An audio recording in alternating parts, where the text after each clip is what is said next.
before sa Philippines, hindi pa annulment pa lang but it's also same as separation except for the legalities that go with it, hindi pareho. But then it says here, when a marriage ends, this is the saddest thing when married couples decide to separate, di ba? It really affects strongly the children. Yun ang number one magiging danger when marriage ends. Although, no, we don't want that to happen. But when marriage ends, both spouses, unless they have their own partners already, they will really feel very alone. No? This is the loneliest moment for them when they finally decide to separate.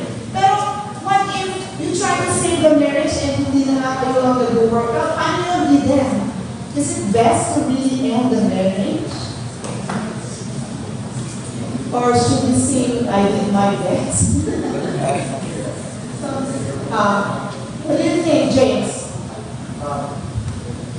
Is it good that you're not really, both of you are not already in good terms? And is it best that the other option is to really separate and annul the marriage, divorce? Kasi sabi nila even if you're fighting and really at the point of separation, divorce is not an option. Yes. Oh. So imagine yourself, kayo, kunyari, you're in that situation. I'm forcing you to imagine. Siguro if ako, sa situation ko, I would just, for the sake of the children, try to work it out. Of course, we have to pray to God about it, and pray for wisdom, let Him take charge of everything, surrender everything to Him. Pero if separation, kasi because God doesn't want us also to separate. Wala akong tinutulong divorce sa Bible Meron po ba? Ayun, si Sir Akala. Ano po advice mo? May mga texts in support of divorce. Okay. What makes divorce wrong is, sabi mo sa talata kasi, at talagang hindi na magawa ng paraan na kayo magkain. Pwede kayo magkain. Pero, hindi kayo dapat Mag-asawa. Okay, so kaya ang nangyayari kasi, pag nagiging dahilan ng divorce, parang naman marami ng asawa. That's what makes divorce wrong. yes. Pero, remember, divorce is not an unpardonable sin. Ang layo ng Panginoon dahil kaya kahit tayo ng mag-asawa, hindi na nakakulugan na tayo ay hindi naman mahal tayo ng Panginoon at kinakasabi na mag-iwalay. At ang dahilan ng pag-iwalay na nasa Biblia ay infidelity.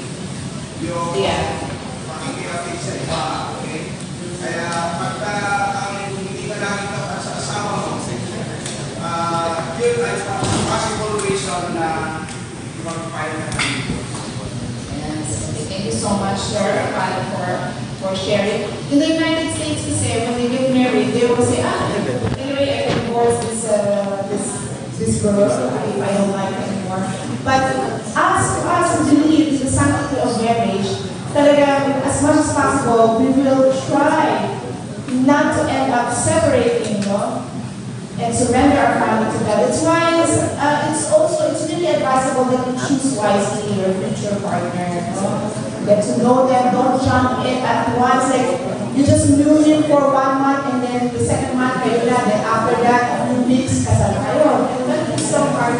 But for some, it also works that way. You don't know, kanya-kanya na lang siguro lang life but you cannot always say that end up. Kasi tayo, we also always justify everything. Oh, it's God's plan for me. That's why it's like this and like that. But actually, we make the choices. Tapos we justify our actions because this is God's plan for me. But then, tayo na on our own, we can already correct everything. Yeah, with God's guidance. Okay, so when the marriage ends, what song do you think can we sing when our marriage ends? What's a comforting song? What? You'll never walk alone. Okay, ano yun? There's life. There's life in alone. There's life alone. Okay. What else? I walk with God. Okay. Praising. Isn't it always saying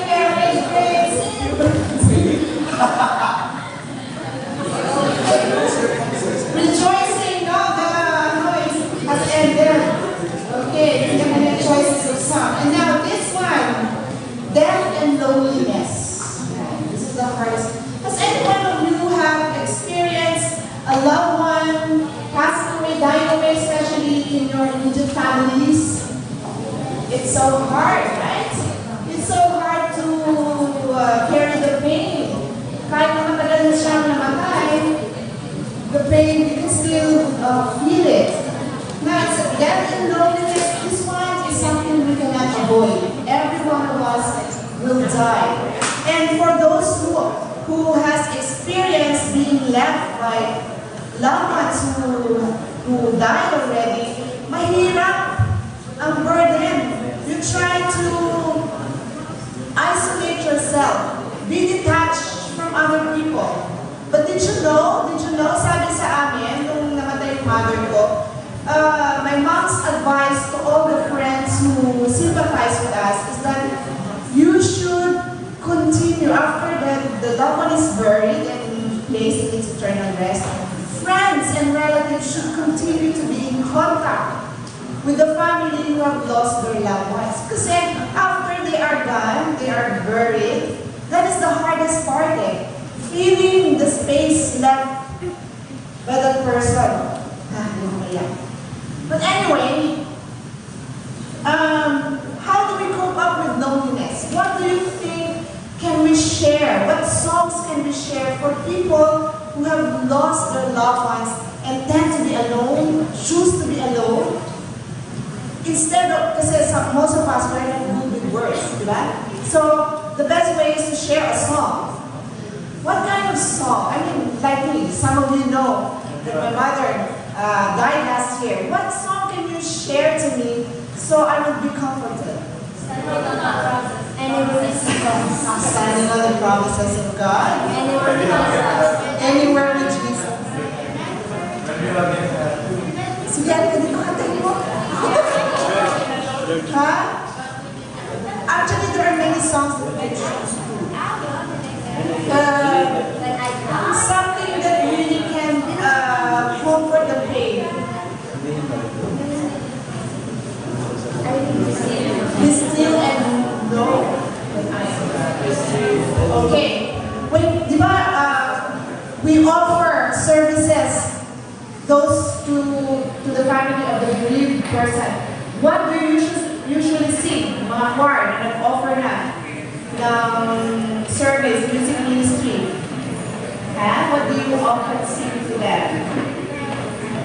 When we all get to heaven? Or he leaves with them? Anyway, when we encounter friends and relatives who will experience death and loneliness, let us always be ready to offer a song of comfort to them, okay? And always offer a prayer and bring them to the foot of the cross. I apologize for the pag-usapan natin.